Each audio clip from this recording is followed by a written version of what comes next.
The fate of President Trump's budget bill is in jeopardy. The bill failed to pass a key congressional committee. Several hardline conservatives say it doesn't make deep enough cuts to federal spending. Republicans are looking to cut more than $800 billion to help pay for President Trump's extended tax cuts. The current version of the bill includes cuts to Medicaid and food stamps. Let's bring in CBS News congressional correspondent Caitlin Huey-Burns. Caitlin, Republican Congressman Jody Arrington, the House Budget Committee chair, spoke to reporters after the bill failed. Let's listen. I think it provides clarity, better clarity on where people stand, what their positions are. I also think that calling a vote moves the process forward. I think it's an action-forcing catalyst. So why did these conservatives vote no, and what happens now? Yeah, Lindsay, the president's big, beautiful bill has certainly hit a big speed bump with this not passing through committee. And this wasn't entirely a shock to the system. In fact, you saw Jody Arrington there in response to my question, which was, did this at all surprise you? And why did you bring this up for a vote in the first place? And his argument was, you have to have some kind of deadline to get people moving here. So they are set to reconvene on Sunday night at 10 p.m., Lindsay, appointment viewing on C-SPAN. But really, there are some major sticking points that conservative lawmakers on this committee have. And not to get too into the weeds, but one of them has to do with Medicaid. This bill puts in new work requirements for those who can sign up for Medicaid.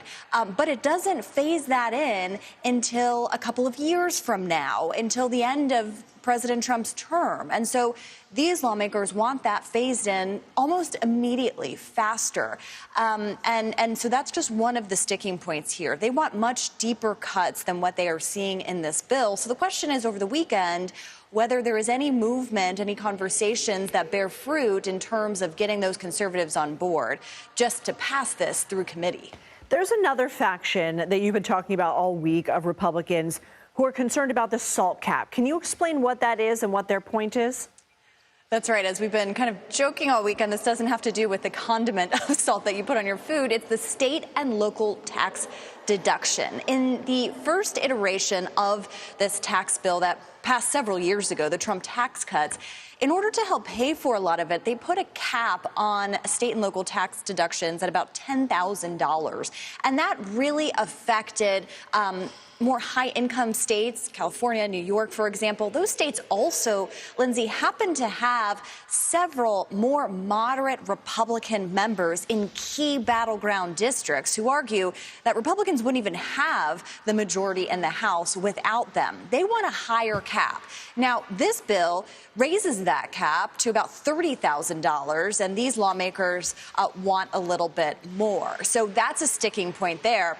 I say all of this to mean that we're just talking right now about the Budget Committee and those conservatives. We haven't even gotten to these concerns that the moderates have and when they can voice those. So right now in the Budget Committee, it's the conservative sticking points that are holding it up. Even if it passes through the committee on Monday, gets to a floor vote next week, you still have those moderate members wanting higher caps on those SALT deductions. So we'll see whether they can get there. Long story short, big hurdles still remain. And we haven't even talked about the Senate. Caitlin Huey-Burns, thanks so much.